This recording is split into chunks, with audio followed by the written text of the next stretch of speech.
রাজ্যের বিরোধী দলনেতা শুভেন্দু অধিকারীর কনভয়ে ভাঙচুরের ঘটনায় উত্তরবঙ্গ উন্নয়ন মন্ত্রী উদয়ন গুহ সহ 42 জনের বিরুদ্ধে অভিযোগ দায়েরের পর একদিন যেতে না যেতেই দিনহাটায় বিজেপি কর্মীদের বাড়ি ভাঙচুরের ঘটনা ঘটে। এছাড়াও বিজেপি নেতার অন্তঃসত্ত্বা মেয়ের পেটে লাথি দেওয়ার ঘটনা ঘটে। অভিযোগের তীর ওঠে তৃণমূলের বিরুদ্ধে, যদিও তৃণমূলের পক্ষ থেকে অভিযোগ অস্বীকার করা হয়েছে। এই ঘটনায় বিজেপির অভ্যন্তরীণ দ্বন্দ্বের জের বলেও পাল্টা উল্লেখ করা হয়েছে। জানা গিয়েছে, এদিন সকালে 4 জন বিজেপি নেতা কর্মীর বাড়ি ভাঙচুরের ঘটনা ঘটে। এই ভাঙচুরের ঘটনায় অভিযোগ ওঠে তৃণমূলের কর্মী সমর্থকদের বিরুদ্ধে। বিজেপি কর্মীদের বাড়িঘর ভাঙচুর ছাড়াও এক অন্তঃসত্ত্বা মহিলার পেটে লাথি মারার অভিযোগ উঠেছে। বর্তমানে ওই মহিলা কোচবিহারে একটি হাসপাতালে চিকিৎসাধীন। যাদের বাড়িঘর ভাঙচুর করা হয়েছে তাদের মধ্যে রয়েছে বিজেপির 6 নম্বর মণ্ডল শক্তি প্রমুখ জিতেন্দ্র বর্মন, বিজেপি নেতা তরণীকান্ত বর্মন, বিজেপির মহিলা মোর্চার সদস্যা তথা নাজিরহাট 2 নম্বর গ্রাম পঞ্চায়েত সদস্য জ্যোতিকা বর্মন এবং মহিলা মোর্চার মণ্ডল সভানেত্রী মলিনা বর্মনের বাড়ি। এদিন সকালে একদল দুষ্কৃতী লাঠিসোঁটা নিয়ে একে একে তৃণমূল কর্মীদের বাড়িঘর ভাঙচুর করতে থাকে। তারা প্রথমে বিজেপির শক্তি প্রমুখ জিতেন্দ্র বর্মনের বাড়িতে হামলা চালায় এবং ভাঙচুর করে। দরজা জানলা ভাঙচুর ছাড়াও বাড়ির আসবাবপত্র ভাঙচুর করে তারা। এই ভাঙচুরের সময় বাধা দিতে এলে অন্তঃসত্ত্বা মেয়ের পেটেও লাথি মারা হয় বলে অভিযোগ। সঙ্গে সঙ্গে ওই মহিলা অসুস্থ হয়ে পড়লে তাকে কোচবিহারে একটি হাসপাতালে চিকিৎসার জন্য নিয়ে যাওয়া হয়। ওই বাড়ি থেকে বেরিয়ে ওই দুষ্কৃতীরা বিজেপি নেতা তরণীকান্ত বর্মনের বাড়িতে গিয়ে হামলা চালায় এবং ভাঙচুর করে। বিষয়টি নিয়ে বিজেপির কোচবিহার জেলার সাধারণ সম্পাদক বিরাজ বসু বলেন, দুদিন আগেই রাজ্য বিধানসভার বিরোধী দলনেতা শুভেন্দু অধিকারী কোচবিহারে এসেছিল।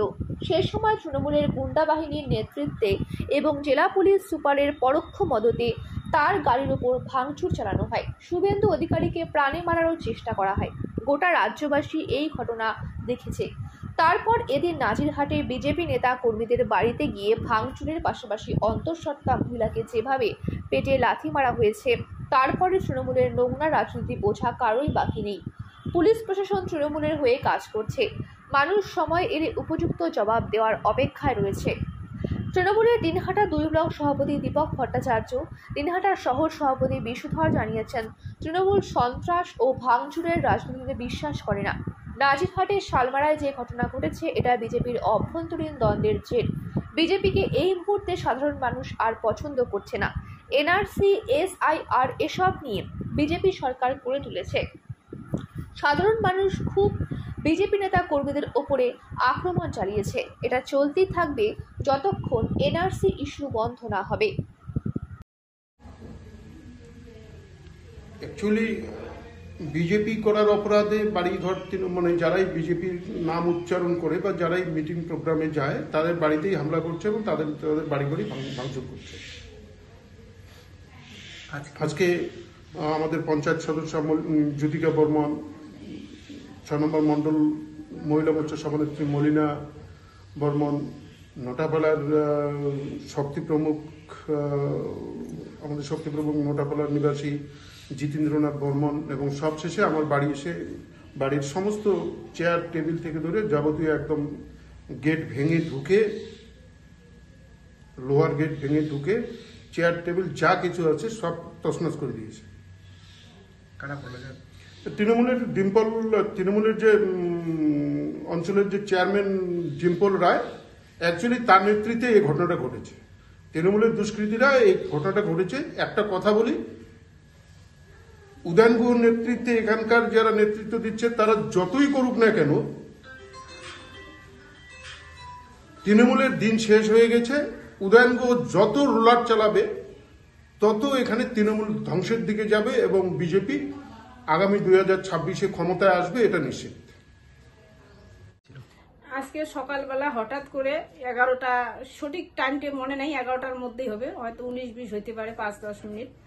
হঠাৎ করে আসিয়ে একদম ঢুকে পড়লে পুরা ভাঙচুর, গালাগালি প্রচন্ড, হ্যাঁ আগের বার কেস করছিস, তোকে বাড়িতে থাকতে দেবো না। আনবার পরে ওরা যেই বাড়িতে ঢুকছে আমি আর পিছন পাশে দিয়ে দৌড় মারছি।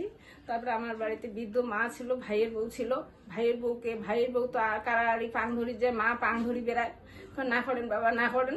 ওরা তাও আসি ভাঙে, ভাইয়ের বউকে বাটুল মারছে 3টা। হ্যাঁ এগুলো আসছে মানে নেতৃত্ব তো মদন মোহন বর্মন দিছে। রাস্তার মধ্যে উনি দাঁড়িয়েছিল, উনি বাড়িতে ঢোকে নাই।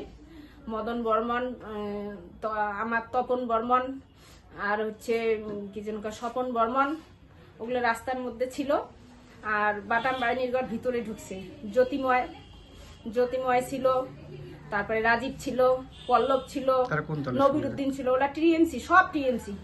নবিরুদ্দিন ছিল, আর সিট মহলের কিছু সংখ্যালঘু ছেলে ছিল, কিন্তু আমি অত চিনি না, কিন্তু ছিল সবাই মিলে মোটামুটি 20-25 জন ছিল। কি নাম আপনার? আমার নাম জ্যোতিকা বর্মন। মানে কোন দায়িত্বে আছেন? আমি নাজিরাত 2 নং গ্রাম পঞ্চায়েত সদস্য। বিজেপি? হ্যাঁ বিজেপি। খবরটা আমি শুনেছি যে শালপাড়ার তরুণীর বাড়ি ওদের এক পঞ্চায়েতের বাড়ি ভাঙচুর হয়েছে।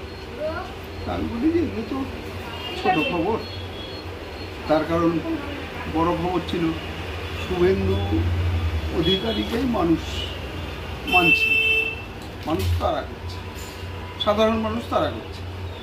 তার কারণ মমতা বন্দ্যোপাধ্যায় গরিব মানুষের জন্য যা করেছেন তাকে গালিগালাজ করলে তো এই অবস্থা হবে, সাধারণ মানুষ এটা করে। শুভেন্দু বললাম যে হাতি ঘোড়া গেল তল, মশা বলে কত জল। এই তরুণী, এই চুলাপুটি নেতা, এদের বাড়িতে ভাঙচুর হবে। অনেক অত্যাচার তো করছেন এক সময় সাধারণ মানুষকে, একবারে দল করে দলের নামে টাকা পয়সা লুটতরাজ করছে, তার ফল তো ভুগতেই হবে না। যার ফলে আমার মনে হয় সাধারণ মানুষরা একেবারে চূড়ান্ত কৃত্য, যেটা আমরা দেখছি খাগড়াবাড়িতে পরশু, সেটার এখানে ছোট সংস্করণ। তৃণমূলের সাথে যুক্ত নেই, তৃণমূলের দরকার নেই। তৃণমূল সাধারণ মানুষ বিজেপিকে সহ্য করতে পারছে না। তারা ভোটের সময় আসবেন, আর ভোটের পরে কোনো দিন কোনো রকম কারোর সাথে কোনো যোগাযোগ নেই। আবার ভোটের সময় আসবেন, প্রতিশ্রুতি দেবেন, মদ খাওয়াবেন, টাকা দিবেন, নানান রকম মানুষের উপরে অত্যাচার করাবেন, তারপরে নাই। সাধারণ মানুষ এখন সব বিজেপির ছাড়ি তৃণমূল। সেই জন্যই বিজেপিরই মানুষরা যারা হয়তো ছিলেন একসময় বিজেপিতে, এখন তৃণমূল হয়েছেন বা সাধারণ মানুষ হয়ে গেছেন, তারাই এই ঝামেলাগুলো করছে এবং তারাই বাড়িঘরগুলো ভাঙছে। এবং এটা কিন্তু চলতে থাকবে, এটা চলতে থাকবে। আমি বিজেপির যারা পঞ্চায়েত নেতারা আছে তাদের বলি একটু সাবধানে থাকবেন, পিঠে বস্তা টস্তা বাঁধে থাকবেন, সাধারণ মানুষ কি। আমি বিশুধর।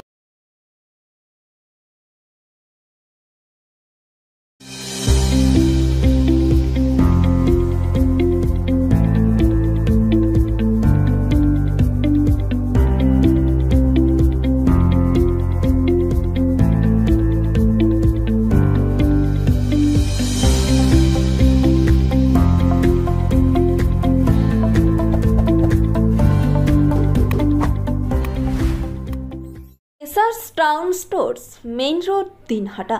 সকলকে জানাই সাদর আমন্ত্রণ।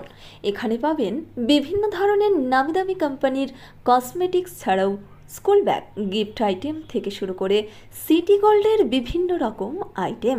আপনাদের পদার্পণে শুভ হয়ে উঠুক আমাদের প্রাচীন এই প্রতিষ্ঠান। যোগাযোগ করুন স্ক্রিনে দেওয়া নম্বরে। নিউ রাধা গোবিন্দ বস্ত্রালয়, সকলকে জানাই সাদর আমন্ত্রণ। সাহেবগঞ্জ রোড, বড় চৌপথি, দিনহাটা। আমাদের এখানে পাচ্ছেন আধুনিক ডিজাইনের বিভিন্ন ধরনের শাড়ি, শুটিং শার্টিং, পাঞ্জাবি ছাড়াও নামি দামি কোম্পানির চুড়িদার, কুর্তি, লেহেঙ্গা। আপনার পদার্পণে শুভ হয়ে উঠুক আমাদের বস্ত্র প্রতিষ্ঠান। যোগাযোগ করুন স্ক্রিনে দেওয়া নম্বরে। চিকিৎসা সংবাদ, দিনহাটার নিউ মেডি পয়েন্ট, গোপালনগর LIC অফিসের পাশে। Doctor Jayanta Ghosh, DM cardiology, RN Tagore হাসপাতাল, মুকুন্দপুর।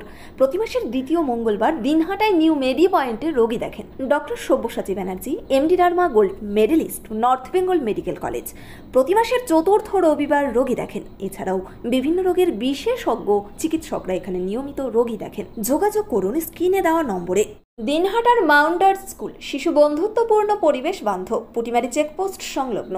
যত্ন সহকারে প্রকৃত শিক্ষায় শিশুদের শিক্ষিত করে তোলাই আমাদের লক্ষ্য। এখানে প্রি প্রাইমারি থেকে নবম শ্রেণী পর্যন্ত নিয়মিত ক্লাস হয়ে থাকে। গাড়িতে যাতায়াতের ব্যবস্থা ছাড়াও রয়েছে শিশুদের জন্য খেলার মাঠ। যোগাযোগ করুন স্ক্রিনে দেওয়া নম্বরে। Putimari checkpost, Dinhata. Seventh heaven, Jhuripara মোড়, দিনহাটা। মাত্র 7 মিনিটে এখানে পাচ্ছেন বিভিন্ন ধরনের কেক, পেস্ট্রি সহ নানা সুস্বাদু খাবার। সম্পর্কগুলো আরও মিষ্টি হয়ে ওঠে সেভেন্থ হেভেনের সাথে। ন্যাশনাল ফেম অ্যাওয়ার্ডে সম্মানিত দিনহাটার ইংরেজি মাধ্যম স্কুল শেমরক ফ্লোরেট। শিশু বন্ধুত্বপূর্ণ পরিবেশ বান্ধব এই স্কুলে ইংরেজি শেখার ওপর বিশেষ নজর। An idea school to make the students ideal. Godhuli Bazar, Dinhata. এসার্স town stores, main road, Dinhata. সকলকে জানাই সাদর আমন্ত্রণ। এখানে পাবেন বিভিন্ন ধরনের নামি দামি কোম্পানির কসমেটিক্স ছাড়াও স্কুল ব্যাগ, গিফট আইটেম থেকে শুরু করে সিটি গোল্ডের বিভিন্ন রকম আইটেম। আপনাদের পদার্পণে শুভ হয়ে উঠুক আমাদের প্রাচীন এই প্রতিষ্ঠান। যোগাযোগ করুন স্ক্রিনে দেওয়া নম্বরে। আদি নিউ টাইম অপটিক্যাল, গোপালনগর পুরনো বাস স্ট্যান্ড মোড়, এলআইসি অফিসের পাশে, দিনহাটা। ডাক্তারের প্রেসক্রিপশন অনুযায়ী এখানে সমস্ত ধরনের পাওয়ার চশমা পাওয়া যায়। নামি দামি কোম্পানির সানগ্লাস পাবেন এখানে। যোগাযোগ করুন স্ক্রিনে দেওয়া নম্বরে। This channel does not promote or promotion any illegal activities. All content provided by this channel is meant only for educational purpose only.